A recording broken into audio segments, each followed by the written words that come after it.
They thought we weren't going to show up.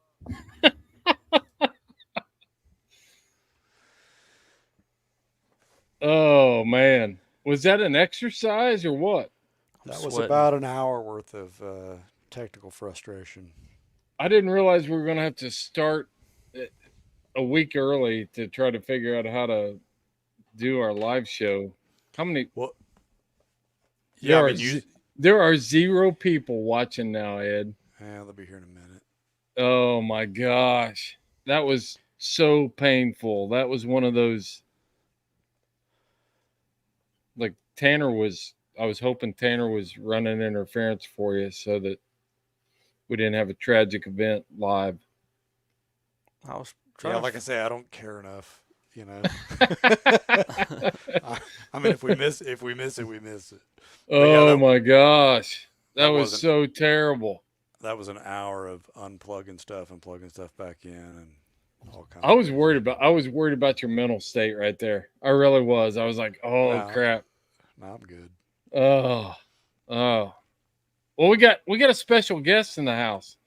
And I've already drank one glass alleged out trying to get through that whole technical issue. You guys are hard up for guests. That's what it is.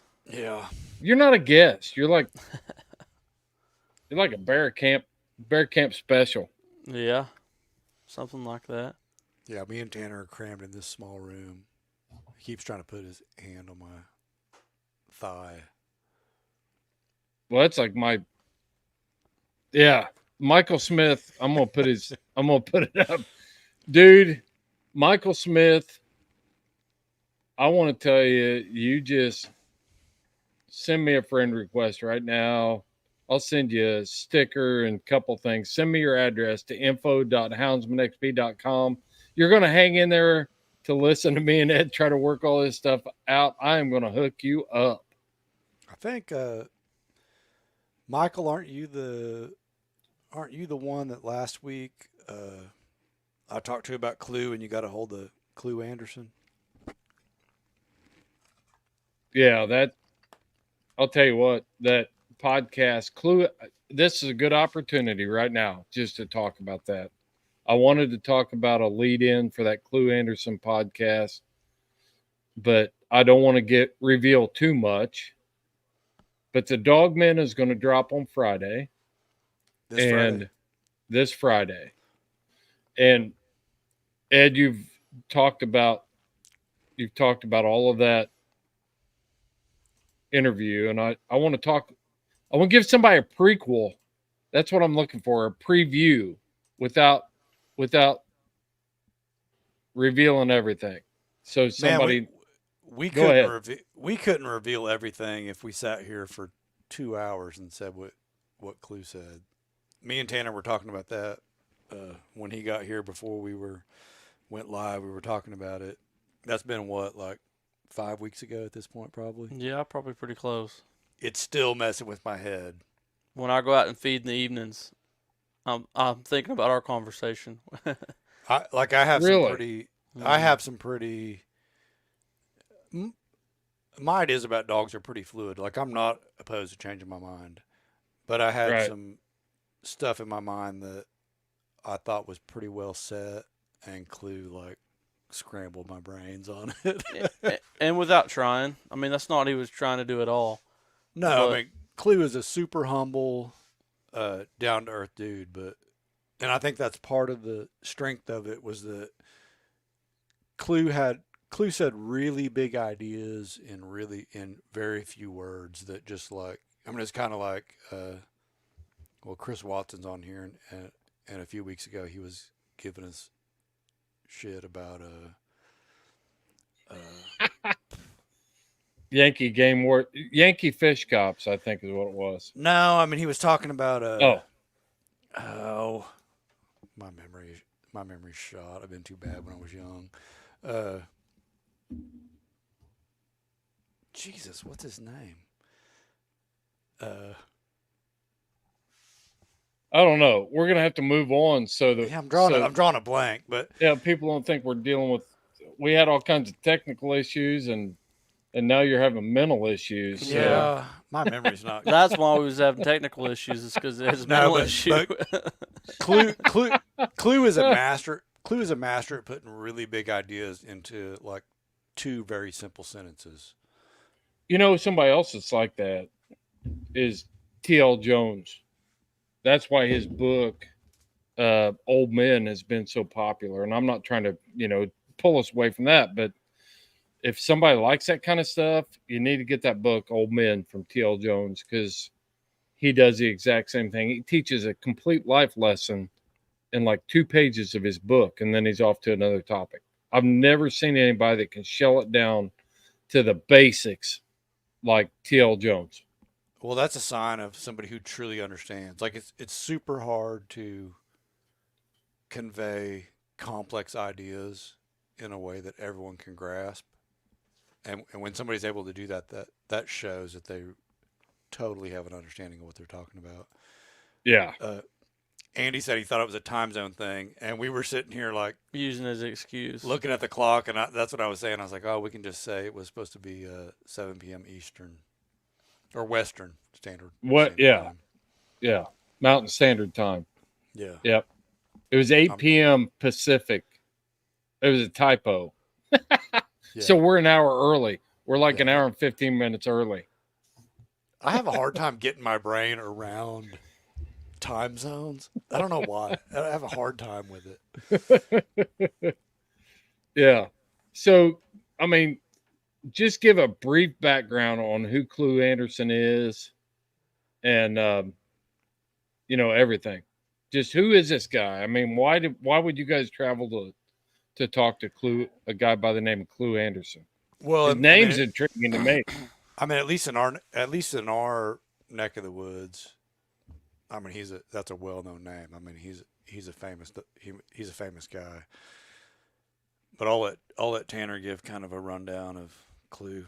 Yeah, like where we're from, I mean, obviously there's cattle everywhere all over the United States, but the cowboy, so to speak, they all know Clue through the yellow dogs, and just in the stores, somebody brings up, oh, we got to catch some cows. Usually the name Clue Anderson got brought up from those guys, and so growing up, we all heard about Clue Anderson got cows, and all these guys hog hunted with him later on. So he just kind of, I grew up hearing about him, but I never knew him. I guess if that makes sense. Clue had a really famous yellow dog named Cowboy, and in the yellow dog world, and Clue kind of like dismissed it a little bit, that it was kind of fluff or whatever. I don't know because I never knew the dog, but that Cowboy dog. I mean, if you're talking to somebody who knows yellow dogs and you mention Cowboy, they know it's Clue Anderson, and it was a hell of a dog. But until we went and met him, I didn't know that he messed with plot dogs. And I'm not a big fan of yellow dogs. I hate yellow dogs, if I want to be totally honest. You hate plot dogs too. No, I don't. I don't hate plot dogs at all. You need to move into the camera a little bit, Ed. Well, it's kind of tough. That's all right. You and Tanner can hold hands. It's okay. We already know. It's okay. But yeah. Oh, that's perfect. I was more impressed with Clue's plot dogs. I think we talked about it. They were like Clue goes into a little bit of the history of the plot dog. And in this podcast? Yeah. I haven't listened to it. I have not previewed it. I've got the file. I could listen to the whole thing, but I kind of want to enjoy the whole thing when everybody else hears it. I think there's not a greater side of the deal. Obviously, he's been in the Yellow Dogs for 40 years. He's been in plot dogs for almost as long. Yeah, so there's really not a greater side of the deal. Like it was both really good. But we walked his dog yard before we, as it always is. Like we went out to supper with him first, and if we could have just gotten all of that on audio, it'd been even better. But like when we walked his dog yard, his plots looked like they were 150 years old, in that they were short-eared dogs. But they were from 150 years ago. They weren't houndy looking. They're not houndy at all. Yeah. Short-eared. I'm not gonna say they're on the smaller side, but for plot dogs, they're on the smaller side, a little bit narrower boned than what I generally think of. And I've always been interested in those plot dogs that came 150 years ago that were more cur type, and I thought they were all gone. And then we went, to his chain spots, and there they all were right there. They would have fit in 150 years ago. I used to run a lot of original mountain curs and stuff, and you'd see brindle dogs popping up and long-eared dogs and different stuff. And I was hunting plots at the same time. And back when I liked to pick a fight, I'd say stuff like my plot has more original mountain cur than your original mountain cur does, And well, I mean, yeah, Clue talks about that. And just to give a teaser, because I know a lot of people in Arkansas, I can't wait to hear it. Clue says the plot dogs originated in Arkansas. Whoo! Mm-hmm. There we go. I'm going to leave it at that. That's a knife fight right there. We're ready. Yeah. I mean, I'm not fighting anybody over a plot dog. I mean, he seems plot dog. He seems to have he seems to have some information that backs it up. But yeah, we'll leave it at that. Y'all have to listen to the podcast to get the rest of it. Holy smoke! Yeah, he says they originated in Arkansas. You've got my interest peaked. I'm not kidding. I have not listened to the file. I haven't, and you've been talking about this thing for 4.5 weeks, and I've just been like wanting to listen, and I won't listen to it until it drops. We just loaded it in the file. I just notified John that it was in the file, and boom, we're ready to go. But I haven't listened to it. It'll be Can't wait.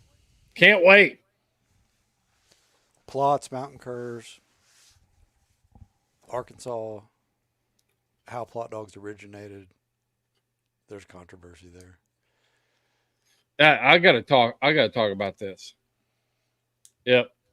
So we got Chuck Kinsey Hollow back on. He says, "I'm glad to see somebody else call plot dogs and not plot hounds." Where do you think that term came from? To me, plot hounds came about with the inception of UKC wanting to register plot as a coon hound. So then everybody started calling them plot hounds to validate what they were trying to do with UKC. And I'm not casting shade on UKC, because that's been a valuable thing. I personally think that the money I spend to register my dogs with UKC is money well spent. I don't have to run a database at this point. I've got access to all these other bloodlines, but that's when we saw and I wasn't alive then, I know that, but that's when we started seeing this separation between plot dogs and plot hounds. And I always call them plot dogs. What's your thoughts on that? Well, Clue, once again, I hate to keep going back to it, but Clue talks about that. Vaughn plot, I think it was in the 50s, 60s. Vaughn plot bred bloodhounds into plot dogs. And from my novice... Them's fighting words. No, that's well documented. And Vaughn didn't even hide it. He was pretty open about it. Are you trying to say that the plot dog that I've got in my kennel right now isn't the same original bloodline that stepped off the Mayflower? Are you trying to tell me that? Well, yes and no, because... Clue says the Plot Dogs did not come from Germany. And it's well documented. And like I said, Vaughn doesn't even. I want to see his documentation. Well, I mean, and like I say, I mean, I don't, I'm going to trust. Clue's a very honest dude, unassuming. Yeah. So I'm just I'm kind of taking his word for it. Right. But Clue says originally the kind of the story that goes with Plot Dogs is that Johannes Plot brought them from Germany. They landed in the Deep South and kind of went from there.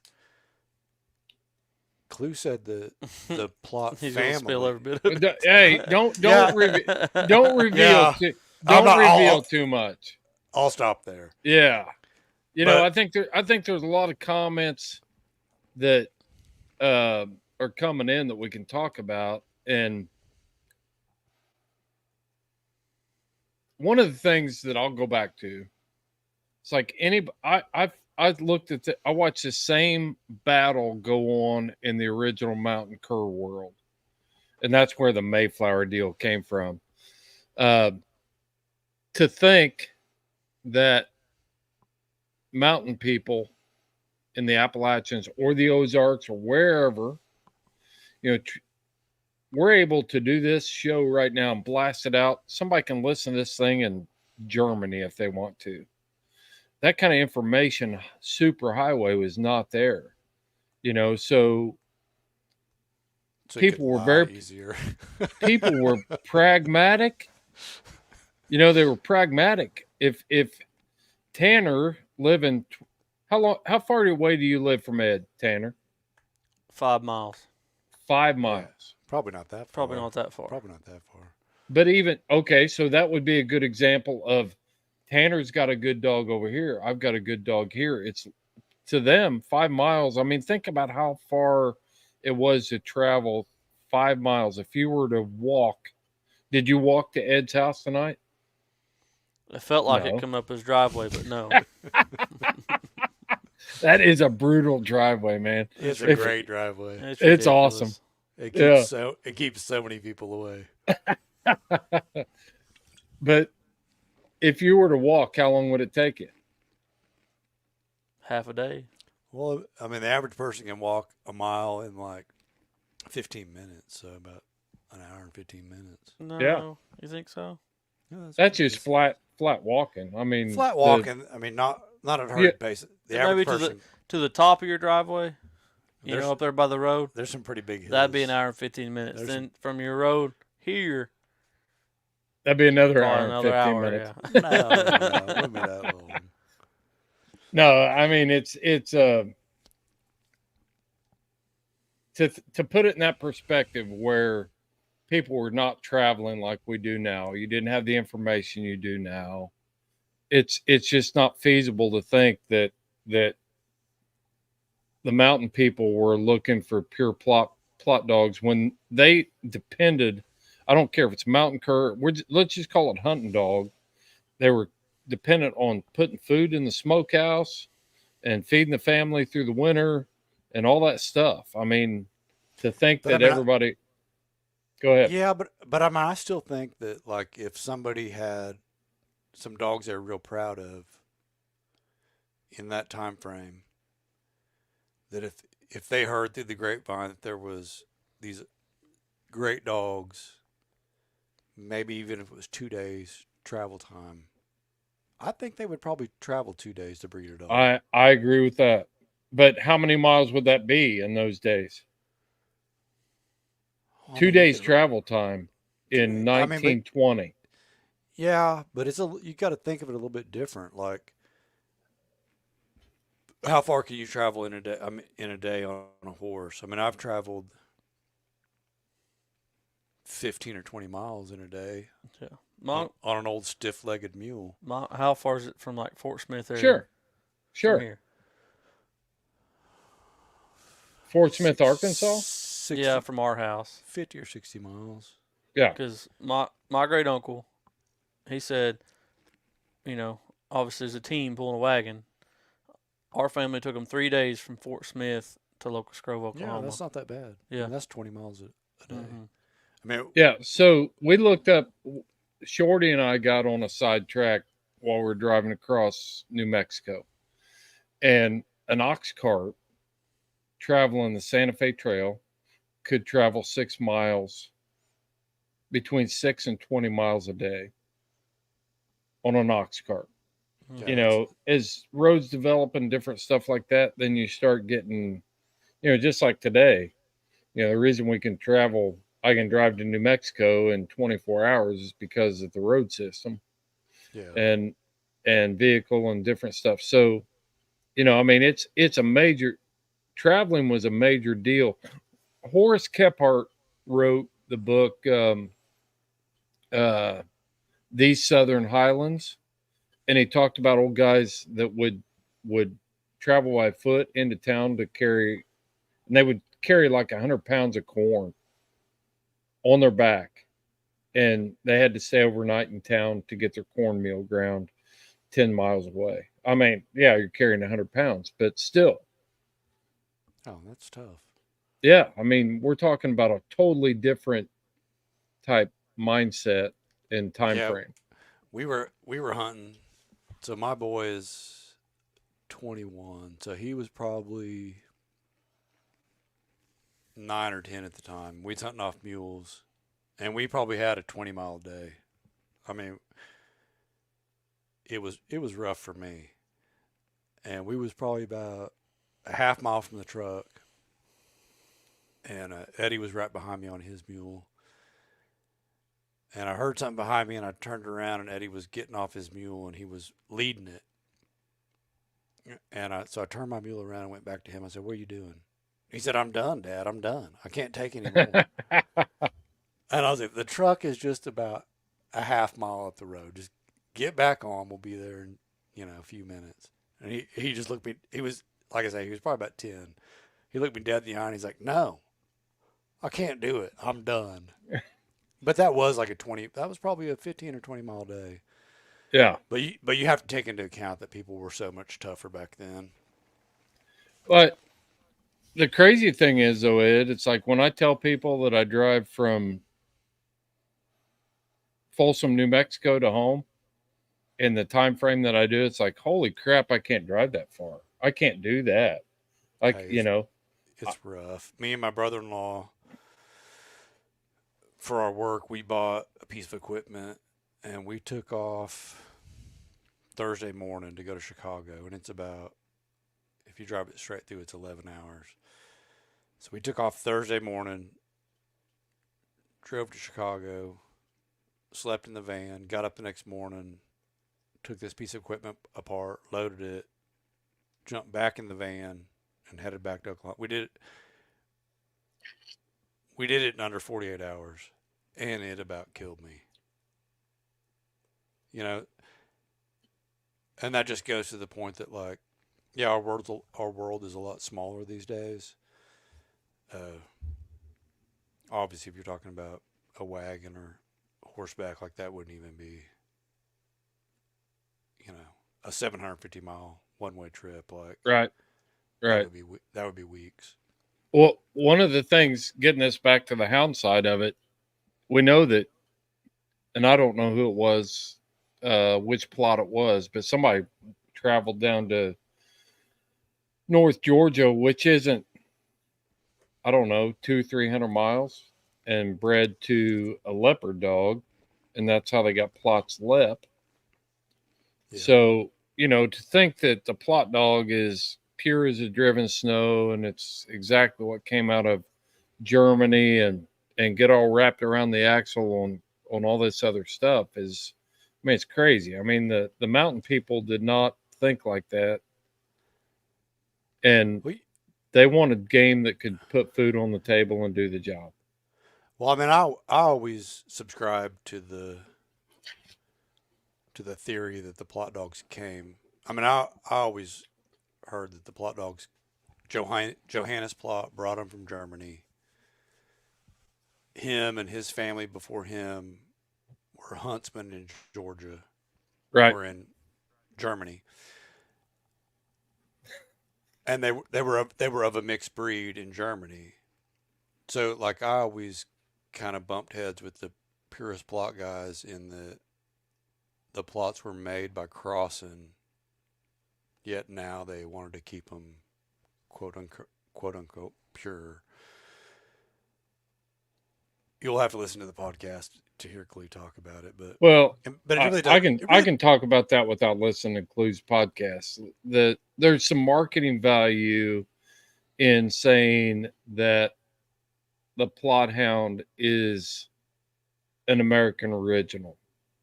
I mean, there is, because every other breed of hound, it traces back to French hounds, English hounds, running dogs, all that other stuff, European influence. But somehow we've skipped over the fact that the dogs that Plot's brought here came from Europe. But when they settled the Plot Balsam, all of a sudden that became an American original. And I'm not blind to that. I prefer Plot dogs, and even somebody up above here in the comments asked about how I like Bayou Cajun Plots, and hopefully we'll get that up and I can talk about that a little bit. But Plots, when you're talking about, I don't care if you're a mountain person or you're living in Brown County, Indiana, where my family came from. If somebody down the road had a good coon dog, my grandpa will haul it down the road and raise a litter of pups for his next coon dog. He didn't care for the black and tan, or if I was hunting a speckled dog or whatever. Yeah, I mean every breed of dog has this like really romantic fairy tale behind it, and some people buy into it, but it really doesn't matter. I mean, the dog is what it is today. Catahoula's were like Spanish war dogs, and all this stuff, and yeah, that sounds romantic, but Casey Thomas, why does Tanner look lost? What is it? I said, Casey Thomas, why does Tanner look lost? Would you want to be sitting in a little room with Ed with a raw dog live? Well, who said that? Down low, Casey Thomas. Let's go back up. We gotta let me put Cody Jenkins up, because we should heard of a blonde Plot. Wait, a blonde Plot or Von Plot? No, there are some yellow Plots, and there's blue Plots. But Ed doesn't like those, I'm sure. I don't. Yeah, I wouldn't like the yellow ones. It's called a buckskin. It's called a buckskin Plot. Yeah, but they won't register those, will they? They will. Yeah, they're registering now. They didn't used to. My position on that is, with DNA testing and everything, if you can show that the sire is a Plot and the dam is a Plot, and it comes out as a buckskin, then register that dude. Yeah, a lot of times they don't want to register them off-color dogs because it points back to some outcrosses they don't want to admit to. Yeah, but there was a geneticist that came to plot days in Holmesville, Oklahoma, and I sat through his talk, and he was talking, because MPHA was the charter breed organization for UKC, so at the time they needed the blessing of the MPHA to move forward with the DNA issue and registering the buckskin. And he said it doesn't matter. You can take any breed that is primarily a brindle color. And I'm not this guy, so I'll probably miss some stuff. But any breed, basically what he said was, any breed that is a brindle color, whether it's a boxer, a mastiff, a Plot, any of them, they have the recessive genes to produce a solid color dog. In boxers, it's called a fawn color. That's what it's called. Same in Dobermans. Yep, and Dobermans, it's a chocolate. Labradors, it's a chocolate, and that's not a brindle dog, of course, either one of those. But the Mastiff is a fawn color, and they can also throw solid blacks, and they can throw Maltese. I'm not a fan of Maltese, but it doesn't mean that it's not a color variant that exists in the genetic makeup of the breed. Yeah, I mean, like I say, usually they just throw them color phases they don't like out because it points to Yep. something else in the bloodline. I want to I put. got one to bring up for you. Go ahead. What about Trent Monk's plot? We're gonna start throwing people Yeah. under the bus. He's No, a no, really, no, he's a no. good friend of mine, No, it's All a right. good All right. and it's All a right. really good dog. it's a good dog. In her prime, she was one of the best in Northeast Oklahoma. Well, what about her? But I mean, what you brought her up? What about her? she's white. She's white, like White. white. We was hunting and she was out and she was doing really good, and we're milling around the trucks, and I had her on the Garmin. I could tell she was hunting really good, and she'd already bait some hogs. And I asked Monk, I said, "What's the breeding behind that dog?" And he goes, "She's full blood plot." So, what? I didn't really believe him because I mean, she looks like an American bulldog crossed with like a cur dog. I'd say a bird dog. And she does have brindle marking on her. I will give Trent that. She's got a little bit. But she's mainly white. And There's an awesome another. dog. There's another breed, the American Pit Bull. They can have fawn covered fawn Yeah. colored. They can have brindle. They can have Maltese. Yeah. But I think plot people have dug in so deep into this dark brindle color that they're resistant to accept anything outside, and they automatically think, well, so and so's got a good dog that's doing great, and he's breeding this dog, and all of a sudden, it's like, well, that thing throws buckskin plots, so he must have bred something else in. To me, it's like, okay, well, are you not happy with your? Do you believe it or don't you believe it that plot dogs are great dogs? To me, it Know what doesn't I mean? matter. To me, it doesn't matter. Like No, good. I don't care. A dog is what it does. So, you might have some insight on this. I'm sure that's sarcastic, but I don't get it. You know Warren Wilson? I have no clue. I read that one. I'm like, this is an inside joke. Okay, Junior, you're gonna have to give us a little more. Gonna have to clue us in a little bit more on that one. Yeah, I looked at this comment right here, and automatically I want to jump out of my seat and say no. The plots were European breeders are much more disciplined with their breeding than anybody else. But if you go back far enough, Roy's exactly right. Yeah, if you go back far enough, every single dog is a mutt. I mean, that's not even that's not even up for debate. You guys pick some stuff. I'm gonna step away for a minute.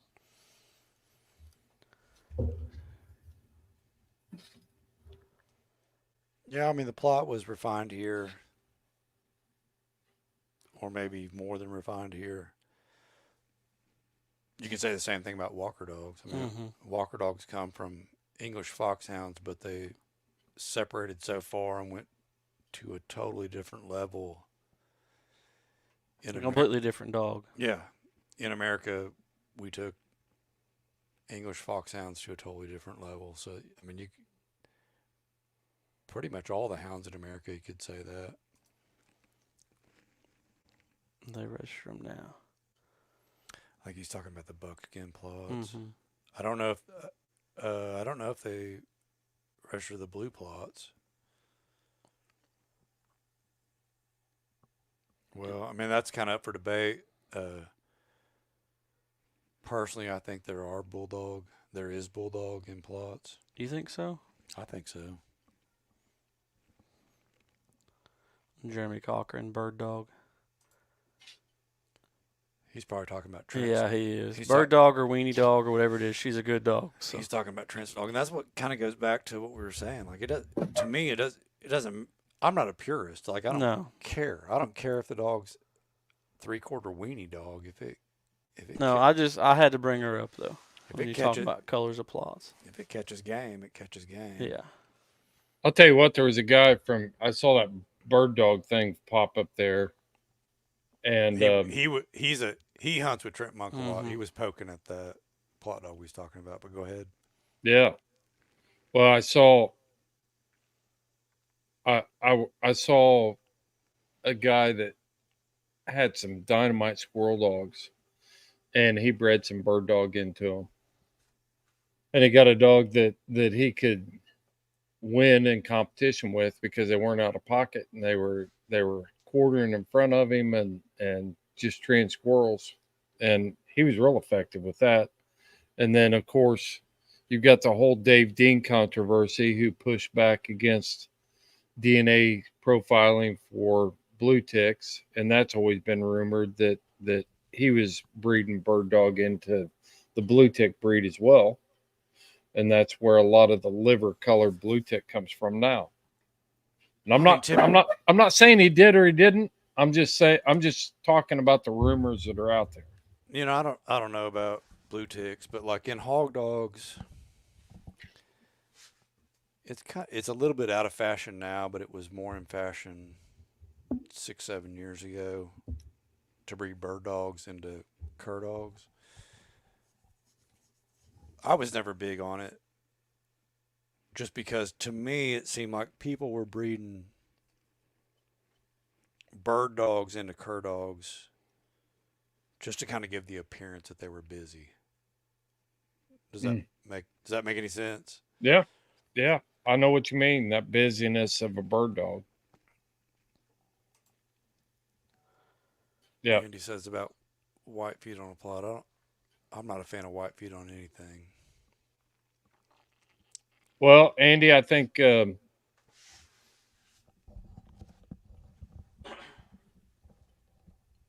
there's a lot of rumors out there, and I know where you're going, but Heat, Sizzling Heat, the UKC World Champion, the only plot that's ever won the UKC World Champion, was rumored to have that, something else in the wood pile there that produces white feet. But I don't know. I don't know. I mean, how can you breed a mule that gets white feet or a horse that gets white feet? I'm not a genetics expert, so I can't really Well, talk about it. even more superficial than that, like white feet on a dog or a horse or a mule, They're gonna be softer. they're going to be softer. You Like, got see, that's an old wives' tale. no, it's not an old No. wives' tale. Yes, it It is is. not an old I wives' tale. guarantee you. No You need way. to talk No, to you need to we dis talk to we Shorty Gorham about that. we He will disagree he will convince 100% on you. that. He will convince you that that is a wives' tale. I don't believe it. Yep. Especially in a horse. A horse, I He promise will you. talk to you about horse and say that is BS. No, I promise you. Nope. I always Personal thought life that too. experience. I recommended. So I had a guy. I had the one of the best mountain curs that I ever had was a little female named Lots of Grit. What's up, Sassy? And she won money in PKC, and she was a coon dog. She was a squirrel dog, and she had white feet and white toenails. And I actually told the guy, it's like, he sent me a picture of her. I said, she got white feet. He's like, yep. And I made the comment. I said, well, you ought to call them right now. If they got white feet and white toenails, they won't hold up. And he Yeah, didn't. And she was great. But I put this same thing out to Shorty Gorham, and he started quoting all this stuff about horses and mules and stock and dogs. And it's like, he just called it. He's like, that's bullshit. I'm not up to changing my mind, but my personal experience, I white like feet a on dark white foot. feet, I like a whi- dark foot on a dog. I do 100%. especially on a horse, they just don't hold up as good. I mean, like I say, I'm not opposed to changing my mind, but man, it'd be pretty tough changing my mind on that. I know, but how much stuff have we been told from Grandpa that filters down? That all And of a it's right. sudden it could be, but Most of it is sometimes right. it's not. It Most could of it is be. right. Most of it is right because they didn't care about science. They learned from what they saw and what they felt. And it doesn't matter what science says. Like I know what works in the field. I'm working this horse in the field every day, and this white-footed horse can't pull the plow as far as this and consistently without getting sore-footed like this black-hoofed horse. Well, on horses, and it's the same on dogs. Like they're good in short bursts, but they don't have the stamina, and it comes down to, and I can't. I think this. I'm not disagreeing. I think you're right. I'm just disagreeing. I'm just saying that there's some opinions out there that say it's baloney. Oh yeah, I would totally imagine that. Yeah. But it's a thing about the lack. I forget the The scientific term, but the lack of pigment in uh-huh. the foot makes it weaker. I think it I'll is it stop. because it's pink? Is it All right, because what's it looks next? pink and we think he's a pussy? Is that No, I what don't it think. is? Huh? It's because of like I say, like old timers like watching, what worked and what didn't work. I'm gonna stick that one. I'm gonna stick to that one Mm-hmm. till somebody like totally changes my mind, and I'd have to see it in action. Yeah, I mean, I've I seen I've like seen. I like a dark foot. I Okay, do. I'm stuck on that. I mean, even like my Cajun dog, he's got white toenails, and it takes him longer to get toughened up. I've seen And mule. I've personally seen mules that had front white feet and back black feet, and they had problems with their front feet far more than they had with their back feet. hmm, I'm gonna call Mike Colley. He's been a farrier for 40 years. I want to ask him.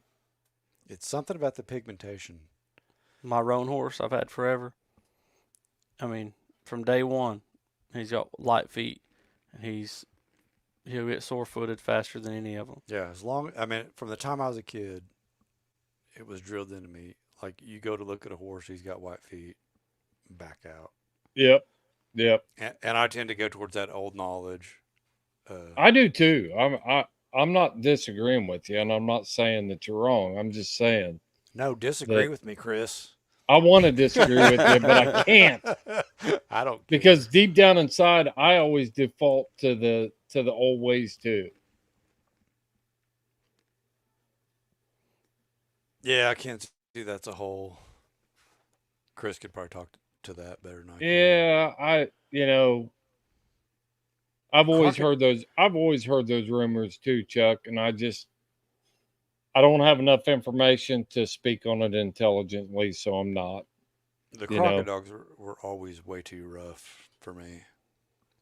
And that's one thing about, we were talking to Clue about his plots.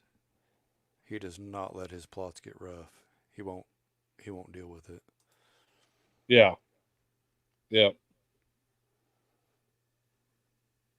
Okay, Junior, I got you. I know Jim. I could call Jim and talk to him about it. The But Garrisons, if I'm not mistaken, the Garrisons bred plots a long, long time ago with the Plot family, didn't they? no, Jim's from No. Missouri. He was a retired Missouri state trooper, and I'm having a total blank right now because I ought to know this stuff. If you call yourself any kind of a plot man at all, you ought to know some of the dogs that Garrison's Brindle Ranger was one of them that was a very prominent plot dog guy or a plot that, but Jim is very knowledgeable in plots, but I might have hunted with Warren. Um, I'm not going to say 100%, but I might have hunted with Warren when I went out and hunted with Jim one time. There was an older guy on the cast with us, and he had some ideas. I think it was Jim's uncle. I'm not sure, but I can't talk about it for sure. You might have some background noise. Ed had to drain the main vein We're in not our hearing it. in our We're little good. studio here. So Yeah, this high dollar studio we've got yeah, set up. yeah. All right, I I tore want. my truck up getting here. I raised Brindle Oh, June. Ranger. Oh, no kidding. fill me in on that dog. So I Chris. never hunted with Ranger. I just grew up and came into the plot breed seeing what Brindle Ranger contributed to the breed and what Jim had to say about him. But Ranger was definitely a dog that a lot of people flocked to. Junior, if you don't mind, if you would tell us who his siren dam was. That way I know what we're talking about here, because I can't recall everything right off the bat.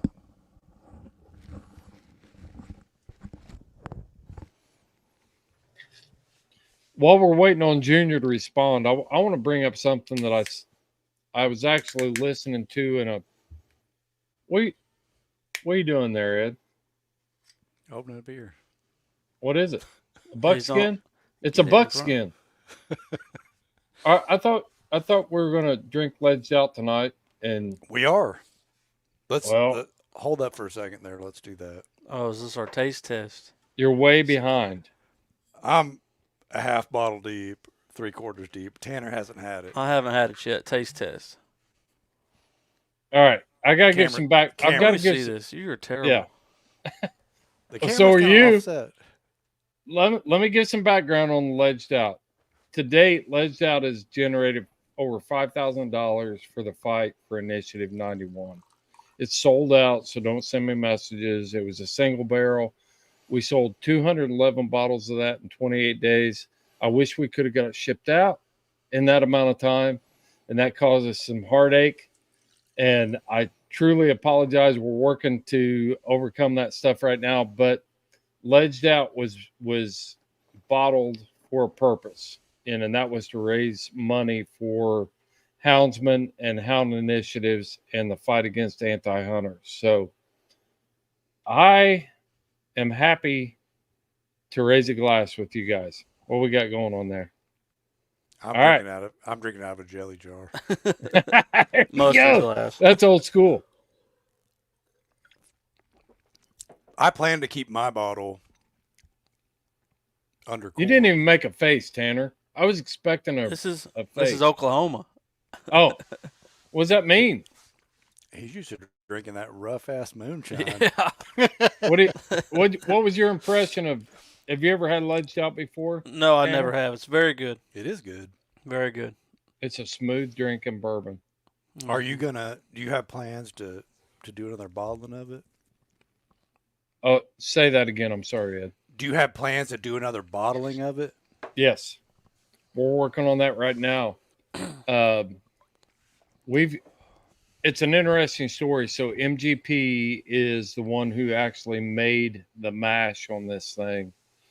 And that is a local distillery right here in Lawrenceburg, Indiana. And everybody's like, oh, well, that's not a Kentucky bourbon. But the cool thing is MGP is one of the largest distillers in the world. And the aquifer that they draw their water from is the same aquifer that is in Bardstown and Frankfurt and all those stuff. So it's now Tanner's coughing. Yeah, a little bit after effect. I guess. He's just getting. So over it. yes, Yeah. yes, we are looking at continuing this thing, and Roy Farabee, I'm glad that you got all of it, man. I can't tell you how stressed out I was about that. I mean, About when what? I saw about like guys like Roy that had ordered bourbon and weren't getting it. So I mean, we could make a whole podcast out of this, but I lost so much. You got it eventually. I mean, I ordered mine pretty early, and it took a month and a half to get. But like, I wasn't worried. I knew I wasn't going to get screwed. I mean, I knew I was going to get it eventually. Yeah. You know, and like when I bought it, I wasn't really buying it for the whiskey. I was buying it for the cause that it went to, and I knew that I would get it eventually. Right. I know a master distiller. Yeah. We'll talk about it off air. hey, it's been a few years back. Me and Statute's already expired. Yeah. I'm a narc, Ed, so you better be careful. He is a possum cop. I totally know you're an narc. I've got my ducks in a row. Yeah. Me and Tanner's friend Colby, he was over at my house and we was running some clear liquor one night. And Tanner was going to come over. I don't remember. You had something going on. Mm-hmm. Tanner couldn't make it. Well, wherever he was, he kept calling us every 30 minutes. How is it? And me Because we'd made a mash and we was all excited about it. Yeah. And me and Colby, you know, you can't help. As you're running it, you got to keep testing it. Quality control, you know. And Tanner kept calling every 30 minutes or so. Probably about 1:30, 2 o'clock in the morning, he was calling, and I was like, dude, this is some of the best stuff I've ever made. Like, it is amazing. He just bragged. And next morning about 7, Tanner called me, and he's like, man, it turned out really good? And I was like, no. He poured it all out. No, we didn't pour it No, out. you poured that batch out. No, you and we Colby did. It was bad enough you and Colby poured it out. No, you're wrong. Colby ain't pouring nothing out. No. But I admitted the next morning, like, nah, it wasn't very good. Oh man. Well, I mean the whole Colby- thing's got. Go ahead. Colby had come up with like I always just made mine out of straight corn. And Colby got a recipe from somebody for a mash, a sweet feed mash. Yeah. And so that was the first time we tried it. And it'd get you messed up, but it wasn't very good. Well, I'll tell you what. But we did drink I'll it. tell you what the mash bill is on Ledged Out. It's 76% corn, 21% rye, and 4% barley. That's how it goes. Yeah, So, I mean, that barley and that rye, that's where it gets complicated. that's why MG, I'm telling you, man, if you came to Lawrenceburg, Indiana, and I could take you to one of the largest distillers of spirits in the world. There are tons of, it used to be Seagram's. And then I talked to Joe the neighbor who was on here a few minutes ago about different stuff. His Cody Jenkins is worried, and he didn't get invited to the taste test. Cody, that's your fault, man. Yeah, you should have known. I invited him a few weeks ago. But so these buildings are huge. They're red brick buildings, and they're like 5 or 6 stories up. And I was like, how tall are those vats in there? It's like they go from the ceiling to the floor. I mean, it's amazing what they're doing. And then they ship, once it comes out of the vat, it goes in a pipeline, goes right under US 50 and goes over to Proximo. So if you're buying 1796, and I might not get all these brands right, Tin Cup, Remus, all of that stuff comes right out of MGP. And that stands for Midwest Grain Products. So this is Lawrenceburg, Indiana's tag is Whiskey City, USA. I mean, I can tell you, like the key, probably the most important thing to whiskey or liquor is your water source. Yep. It all starts with the water. Yep. If you start with bad water, you're gonna get bad liquor. Yep. Well, theirs comes right out of the same aquifer as Buffalo Trace and Blanton's. That's exact same aquifer. Well, I mean, I will say that. Okay, I'll retrace a little bit. Marketing probably comes before water nowadays. Yeah, that's the truth. That's the truth.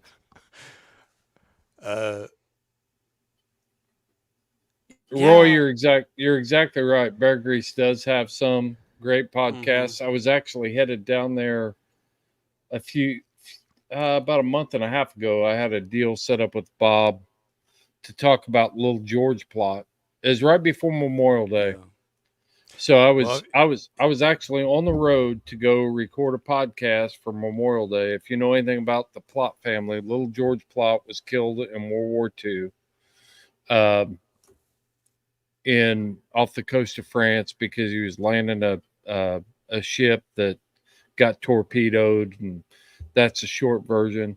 But I was headed down there to do that, and then I got caught in traffic. He had a scheduling issue, and so I diverted right there to Greenville, Tennessee, and talked to TL Jones. So well, if you talk to Bob, don't bring up my name. I won't. 'Cause me and Bob kind of had some crosswords. He won't.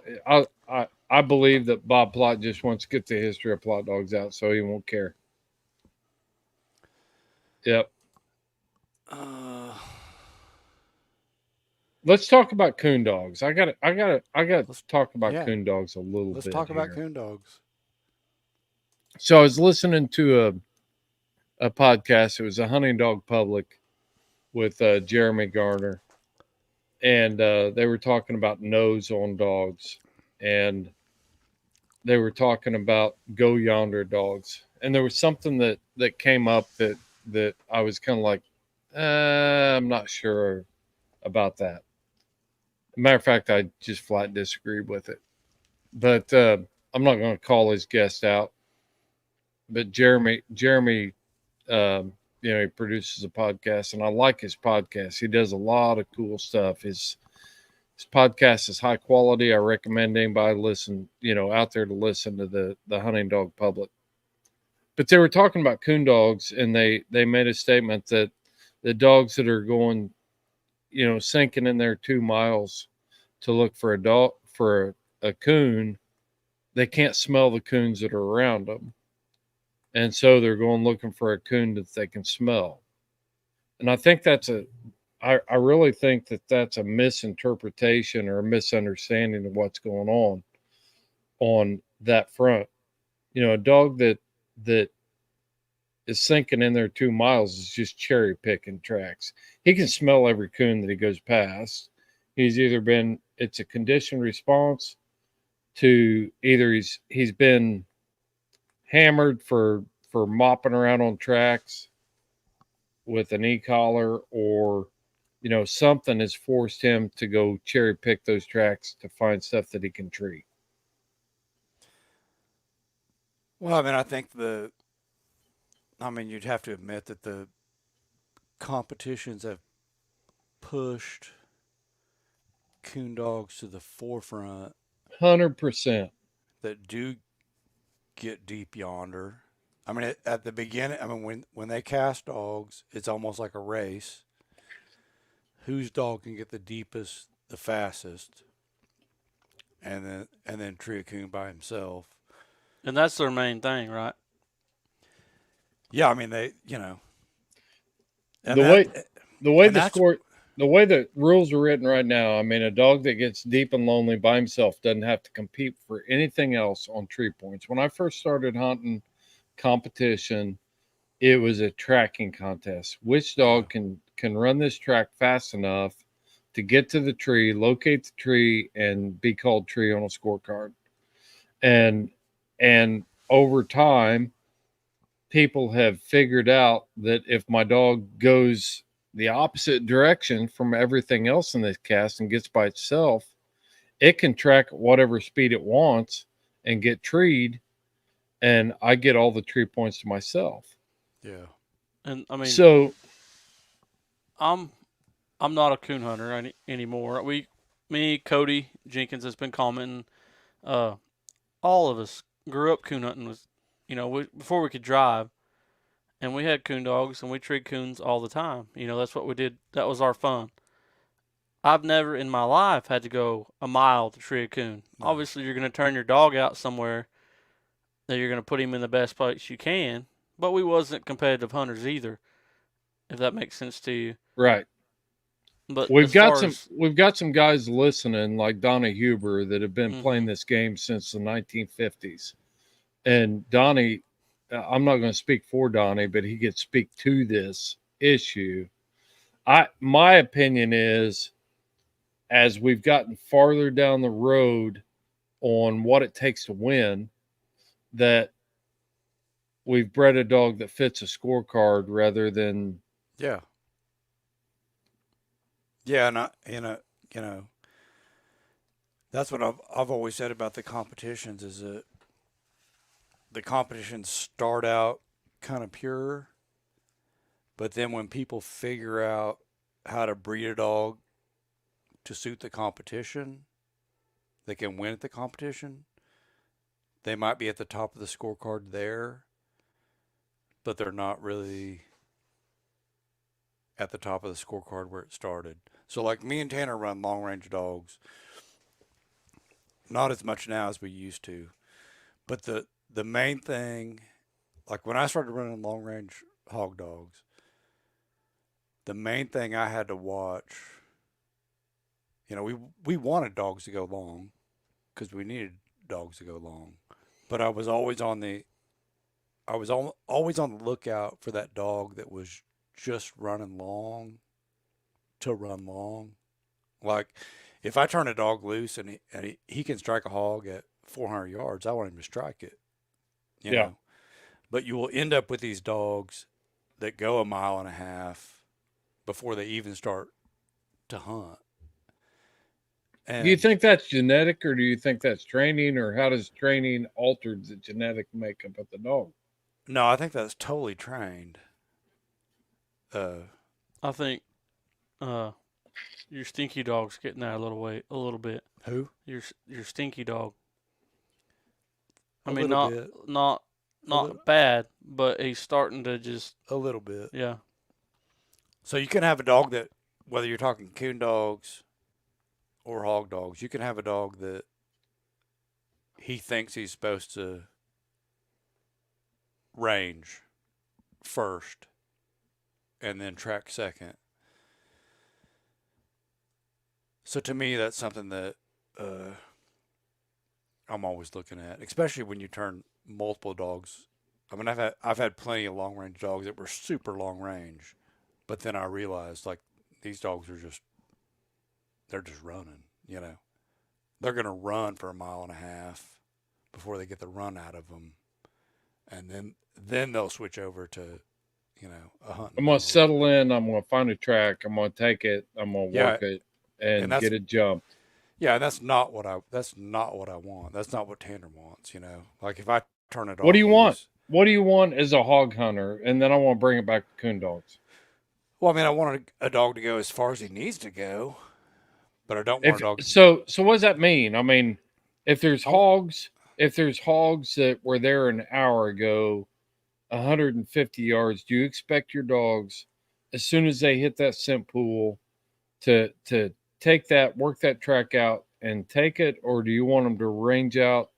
It's like, well, they were here an hour ago, but I'm looking for that dog, that track or that hog that was here 15 minutes ago or no, 5 minutes ago. they damn better take that track that was an hour ago. Okay. A dog that can't take an hour long track, like I don't want to pour food to that. I want a dog.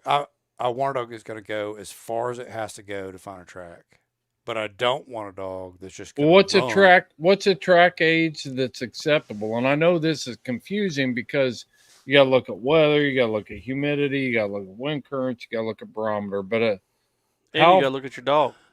Yeah, Yeah, I mean it depends on. Yeah, I hear people all the time on social media talking about, oh, this dog can take a 5 hour track. Well, that doesn't really mean much to me why not? because if it's high humidity, low wind, lots of moisture, then yeah, a dog got to take a 5 hour track, easy. Right. But if it's dry, if there's a really low barometer, it's not everybody always, the common denominator is everybody boils it down to time. Time is just one small factor in 10 other factors, So a dog might take a 10-hour track in perfect conditions, or that dog may not take a 1 hour track in other conditions. You know what I mean? Like everybody boils it down to time. Time is just one in many factors in it. You know. Do you think how much of our has our culture changed? I mean, we're living in an age where if you want to know anything, you can do a Google search and find out a bunch of information on something. So, how much has that influenced the way we look at our dogs? You know, I can I'm do a Google search and find out. I don't even know if I let me just pull up my phone, see what the last Google search is I did. I mean, what I think is funny is that, like you say, we have so much information at our fingertips. I was looking for, just so everybody knows, I was looking for the translation from English to Spanish for a word. Did a Google search, had it at my fingertips for in you know light speed. I mean, what I was saying was, I think what is kind of ironic is that we have so much information at our fingertips, but yet, like, people seem to be less likely to use that information. Are they resistant to it, or are they just what's the hang up there? What do you think? I don't know. I mean, what I always say is, you know, so like I work on trucks a lot, boats a lot, anything a lot. In this day and age, you can get on YouTube and you can learn how to fix anything. A washing machine, a truck, Right. a generator, anything. I mean, it's all right there. Like, I grew up in that time so when I went and bought a 1972 Ford F-150, as soon as I bought that truck, I went and bought a Chilton manual for that truck. Right. You know, that Chilton manual covered 15 years of F-150s. And you'd go to page 42 and it'd say, well, if yours is a 72 through a 76, skip to page 92. You know, I've got a and Chilton manual on Tacomas, yeah, and so I get it. you had to reference back and forth and try to figure stuff out. And today I could, if I got a 73 Ford that's having a problem with fuel, I can go on YouTube and type in 1973 F-150 fuel problem, and I can look at videos that are specifically designed to that exact truck. But yet, it seems like so many few people today do that. Like, we've got so much information, and I don't think people really take advantage of it. Well, And it translates back to dogs, or, like I say, washing machines or trucks or generators or whatever. right. Right. I say if you've got something broken today that you can't fix, you ain't trying very fucking hard. You know? Now we're gonna have to mark this as an explicit podcast because you used Right. the F word. Yeah, I don't care. Well, getting back to the coon dog thing, we've watched all this stuff about dogs mopping a track, not moving a track. How many times has that e-collar been introduced into that situation and push that dog out of that situation too? You've got a conditioned response to, I'm not messing with this scent because last time I messed with this amount of scent, then I got toned or I got buzzed or whatever, and it moved me on. So now they're just passing it by. Tanner, talk about sissy. Just I have a I have a little cur dog, and how long did we wait on her to figure her nose out? 3 years. Probably, and I would be so sick of her. Tanner would be like, she'd be wallering a track, I'd have to walk in and get her. and Tanner's like, man, I'm gonna cull this dog, and I tell Tanner, I'm like, man, hold up, like that dog has such a nose, like she's got the nose, she just hasn't quite figured out how to use it, but she's gonna figure it out. Like it's gonna come to her. She's gonna figure it out, and when she does, she's gonna be a phenomenal dog. And Tanner kind of stuck with it, and yeah, it was frustrating as hell. Mm-hmm. There was a lot of nights where she would get on a cold track, which she could smell a colder track than the other cur dogs could smell. So she'd get on a cold track, and I mean, she'd just waller it. So she'd be wallering for an hour, hour and a half, 2 hours. Tanner'd be mad, and I'm just telling him, like, man, that's just, this is on the job training. Like, just let her do it.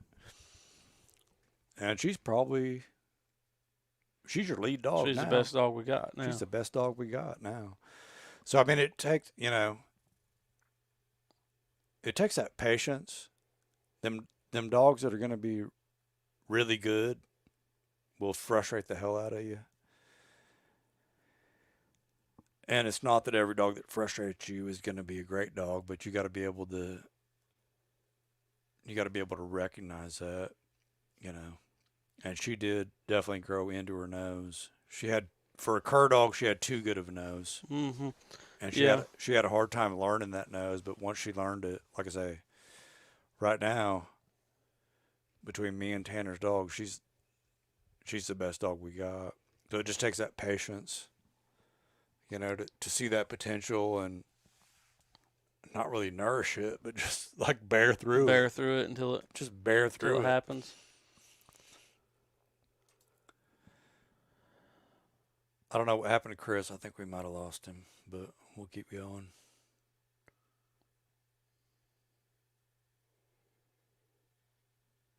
Let's trim 3 times more.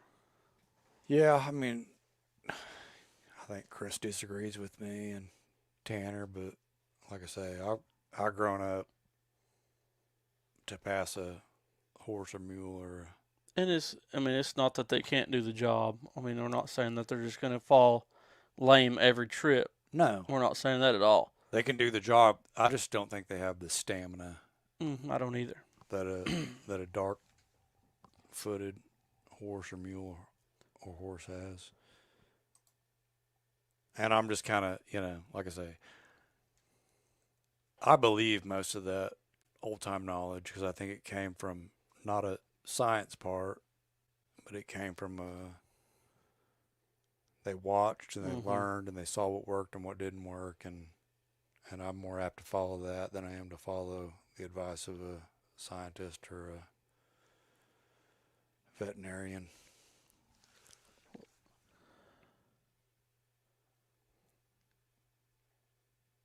Yeah. Trim easy. We agree, Chris.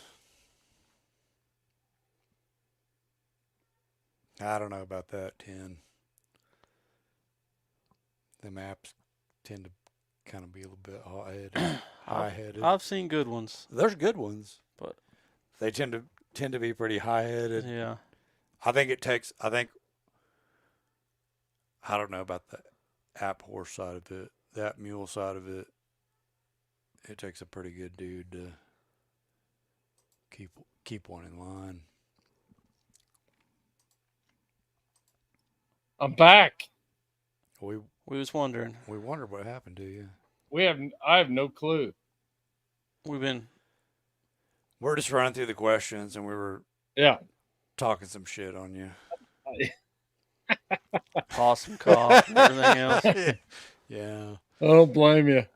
Yeah, I mean, Chris is a narc. Yeah. Don't call me anything on here. That's right. That's right. So, a few folks were saying that Chris was a narc. He was like deep undercover. A few people were saying that you were a deep undercover narc. He's not. Game warden narc. And we don't have to let's not get into details, Chris.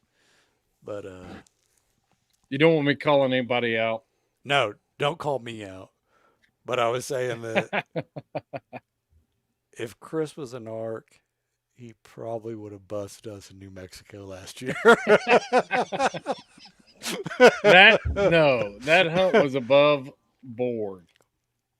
The only thing that totally, went wrong, totally. the only There was- thing that went wrong in that hunt in New Mexico, and this was a mutual type thing. I don't remember anything going wrong. Remember when Tanner shot his bear, and I moved in to put the kill shot on the bear? Yeah, Holy smoke! I didn't even know what was going on at that point. that was a little bit sketchy. We were all caught up in the moment. That was a little bit sketchy. Yeah. So tell the 'Cause story, Tanner. I was standing back, Yeah. and I thought Tanner, we were back, and I thought Tanner was going for the kill shot with his rifle, and I was. you moved in to kill it with your pistol. I was tired of Tanner dicking around. It's like, No, you need to kill his no. dog. You need to kill his bear. And when That thing was dead when it hit the ground. no, it wasn't. Yeah. Dead. And We'll bring up the other story here in a second. And when I heard Chris's shot, I thought it was Tanner's shot. No. And I was like, Jesus, Tanner, like Chris is right there and they're like shooting right next to him. It was a bit sketchy. I knew, but I thought it was Chris that shot. yeah. Or I thought it was I thought shot it was with you Chris standing shot. there. Yeah. So what happened was this bear was in a tree. Dogs were treed under it. Ed and Tanner moved up on the side, and Cody moved up on the side of this hill. I guess you can call it a hill. This steep incline Yeah. to get a better shot on the bear. And when the bear came out, he was on the ground. And of course, I had a new Kimber 357 loaded with Underwood Extreme Hunters, and I couldn't resist. I moved straight in. You wanted to shoot. Yeah. Yeah, I was like, I'm going to shoot too. And so I moved I moved in there, and I was standing there. I was like, shoot it again, shoot it again, shoot it again. I said it 3 times, Tanner, and I was like, what's he doing? So I moved in and shot it. I don't remember that. I don't remember that either. I don't remember that. I just remember here. I That's remember like hearing going to Tanner was still on his sights. And I Yeah. remember hearing your shot, but I thought it come from Tanner, and I was No. like, "Oh my gosh!" I like, was still on my sights going to shoot again, Yeah. because I was going to finish him off, and then I seen Chris coming in, so then I lifted my gun. yeah. Yeah. Well, that is one of those things that we've talked about a ton about, optics and bear hunting. You're shooting a 30-30 with the scoped rifle, and that reduces your vision at that point. So there was a mistake on my part to move in at that situation and take Yeah. that shot. I mean, it really was. It was like, it's probably, time slows down in those situations, but it's probably like half a second when I was thinking, it's like Tanner's taking 3 minutes to decide whether he's going to kill this bear or not. And so I moved in, and Tanner didn't see me. That's what happened. I 100%. think you saw him. I saw him. I saw you coming in. That's why I raised my rifle. But Yeah. Yeah. yeah. Let's get to the other side of the story though. On the next bear. Get to it. Set it up. I don't know where you want to go. So from an early age, when you learn how to use a Red Ryder BB gun, how do you load it? How do you load a Red Rider? Yes. I don't know that I had a Red Rider. It's obvious that you didn't have a Red Ryder BB He had a gun. muzzleloading. He had a muzzleloader BB gun. A slingshot's about all it had. Cody, I wish Cody was here because he could tell it best and get into it more. But you guys were freaking out. I was not freaking out. because it wasn't We were your freaking dogs out under when the tree or nothing. we were freaking out when we realized you didn't know how to operate a lever action rifle. Yes. Yeah. I know how to operate a lever action. Now. Not now. Yeah. A Marlin 30-30, the easiest shooting gun ever made. No, okay. So I shot the bear, and he like started to drop, and then like grabbed a limb. Grabbed a limb, hanging like this. And you guys start freaking out. I was not freaked out. Like No, your eyes were that big round. no, I was calm. You guys were freaking out. I looked over at Ed. He was in full panic mode. Yes, I was he not was in panic mode. I was How does totally. this rifle work? Yeah. I was totally calm. Like I was too calm. Yeah. No. Yeah. No. Cody, Who- hey, Who This was is- screaming? right here. You guys were screaming. I wasn't screaming. Look, Cody, So- that's not how it went. We got to have more information, Cody. Either you're going to get on camera, but you can't be sitting in the bleachers shouting to the court. You know, you got to tell us what you mean. As far as Ed looking at a lever action, holding it, and just pulling the hammer back, thinking that it's going to do something. That's what happened. Yeah. I mean, he didn't even go through the immediate action drills for a flintlock, like load No. from the muzzle. I mean, it was like, No. let's pull the hammer back and see if He it pulled goes it- again. He pulled the cow horn out with powder in it, pulled it out, was trying to pour. That bear was dead when it hit the ground. No. What do you mean? No. Well, after, Mine was. I hey, have video of mine. What do you mean yours Ed, was? You could have Chris checked had mine to shoot yours. because it's a game warden coming in acting like he's doing something. Ed, after having to dispatch Tanner's bear, I thought, man, and that close call, I was like, I'm not getting involved in this. I didn't Ed want to be can involved figure in it out either, and I was behind the gun. Oh man, You can tell, Whatever. you can tell he makes knives. That's all I'm saying. he's getting ready to run up there and stick it with a knife. I He'd mean, I been better wasn't- off. I wasn't panicked. Y'all were panicked. Y'all were screaming. At you. Yeah. For no reason. Here it is. Here it is. I'm screaming, it's a lever action, and he's just staring at the gun. It was embarrassing. No. Yeah, What it was I didn't know. it was a left action. No. I was like, do you want me to headshot? Like, I didn't know where to shoot it again. There was Anyway. just a miscommunication, wasn't there, Ed? It's like, Well, it was like no, shoot it again. Put another hole in it. The bear his back was to me. And I didn't know, like, You should have studied your bear vitals. I That's all guess I'm I saying. should have. But I didn't know if I should do a headshot or what I should do. Who was the two that kind of beat the brush though, and got your bear? What are you talking about? Is what I want to know. Carrying it out? No, who beat the brush when everybody was kind of getting tired? No, that was you and Chris's decision. Yeah, because there was like 16 hours of you pouting home. What are you talking about? He's We're acting gonna like- run a friendship in one podcast. What are we talking about? I'm not even Nothing. sure. Before we treat the No, bear? we're not gonna ruin it. We do this all the time. Before we treat the bear? Yeah, who beat the brush down the mountain? You and Chris. You decided to. Yeah, Because, of course, Tanner wants to go on a walkabout. Always. I was glad he did. But, I mean, man. I mean, I agree. Hey, remember walking down through that brush deal and that brushy thicket when we got? Remember finding that bear bed? yeah, that was pretty Oh neat. man, that was pretty cool. How much cooler the air was right there where he was laid up at. I mean, that It was was- totally that when we hog hunt, that was exactly the same. Like Yeah, shit's going south, and Tanner's like, "Well, I'm gonna walk in there. Y'all stay here.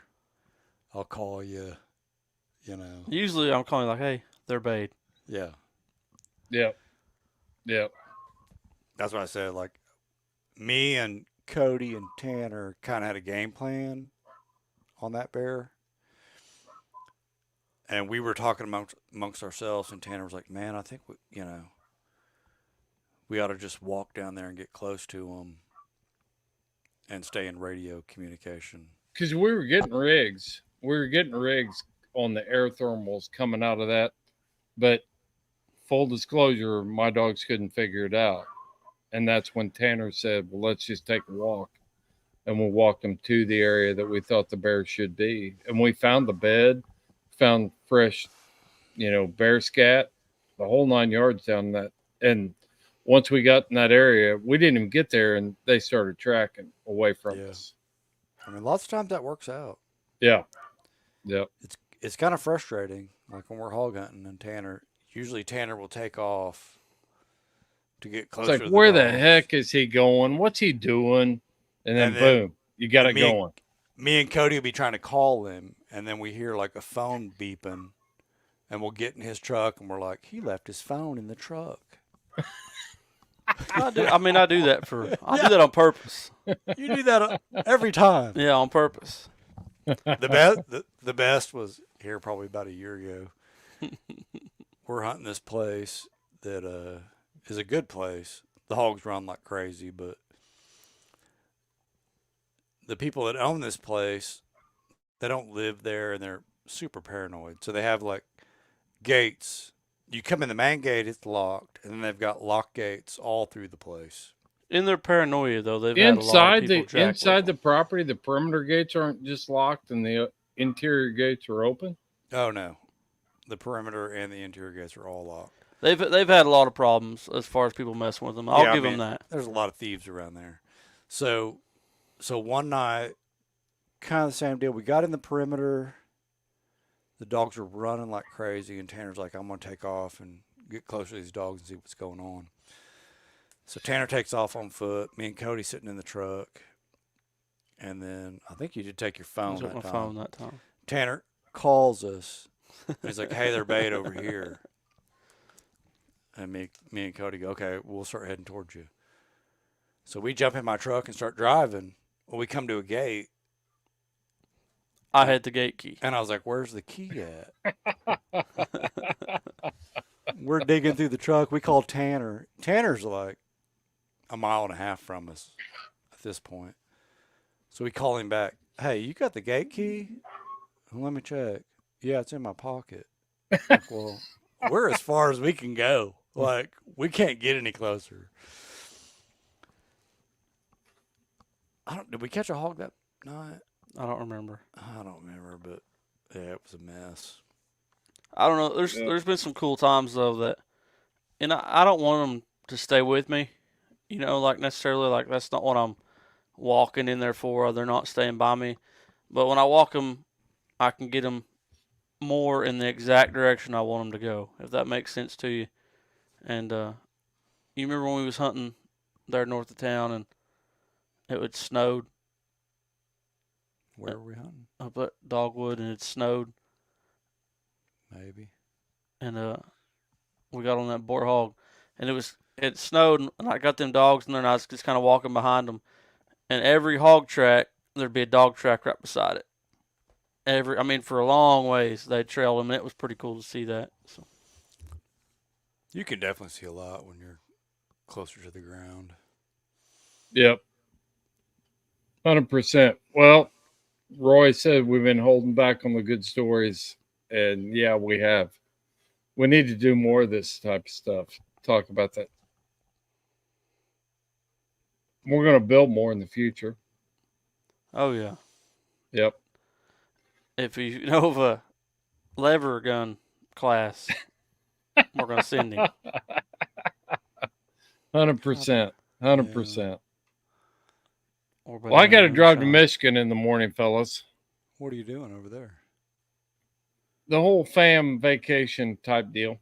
What's there to Yep. do? Unplugging from the hounds and the Houndsman XP stuff and just going to chill out for a few days and do whatever.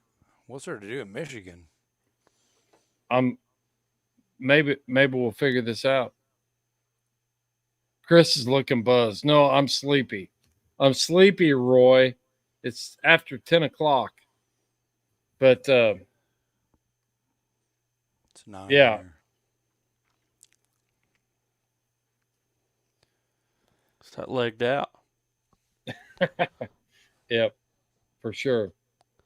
Oh, I don't know what long range is.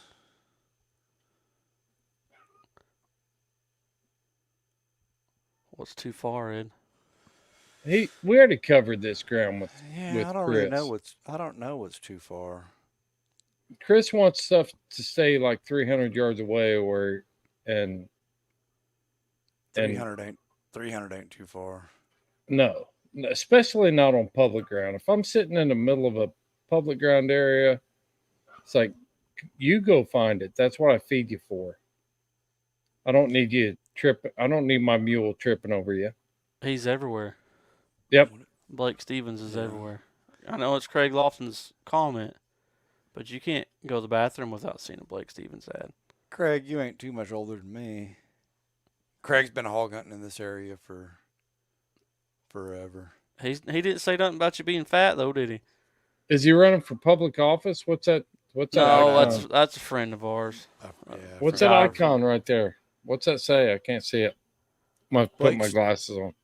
Blake Well- Stevens, Yeah, he's a Oklahoma senator up for re-election. Okay. Good- So Good he's dude. Yeah, He's a cowboy. He's on our side. yeah, Well- you bet. We'll he vote, actually worked at the school where I grew up at. we'll vote for him. Yep. Justin, you'd have to ask Craig that. He said he wants him right by the road. Justin's the Roy only guy. Roy doesn't believe me. About what? Party animal. Y'all be safe. All right. I really do need to wrap it up. Tough's trying to challenge all the coyotes in the country, and Do what? I don't know. Tough, his little dog. He's trying to call in the coyotes. You got He, I think he was reading Roy's.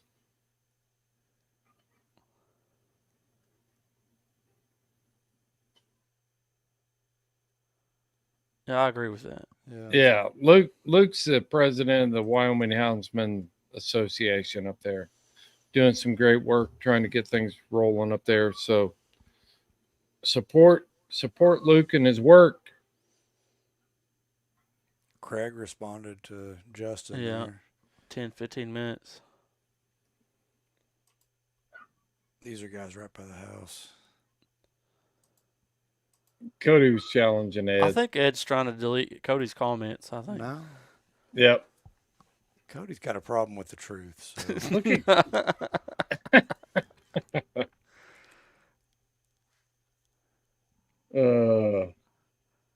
Oh, Mr. Old School. Yeah, that's you. I'm not Mr. Old School.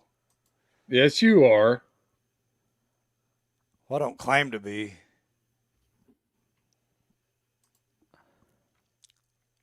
Let's wrap her up. Yep. Okay. Yep. Some people got to work in the morning, Ed. Yeah, we can't get to all these. Yep. Well, hey, everybody, thanks for tuning in, and thanks for your comments and your engagement. We really appreciate it. This is And, a rare deal for Tanner Hurd to show up. Yeah. Busy You know, life. he's a busy man. He's raising longhorns. He's got a little girl. No Not longhorns. No No longhorns. longhorns. No longhorns. No. Don't get that started. Okay. All right. So just people should shoot us a message this week. Next week we want to kind of have a topic. It's kind of tough. It's kind of tough not having a topic. So I if you can't got a- keep track of you, man. Yeah, Like, if you don't got- talk about anything before the show, and then it's like, send us a topic. What's Well, I going mean, on here? don't tell me, but message Chris if you got an idea for a topic. I'll tell you what me and you need is our next Dogman topic.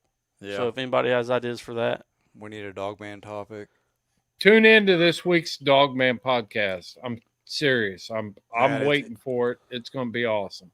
It's a good one, and I think we're probably going to try to do. I'm not a fan of yellow dogs, but they're popular, and I think we're going to try to do like a series on them. well, I like them. So So we may do one the next podcast we do. We may try to get with Chance Ward and kind of continue the yellow dog saga. But if you have any Yeah, other man. If you have any other ideas, let us know. And if you have any ideas for Raw Dog, let us know. Don't let me know. Let Chris know. Yep. Send me a message on Facebook or info.houndsmanxp.com, and we'll take a look at it. All right, man. All right. Have a Good good one. night. All right. Okay. See you guys.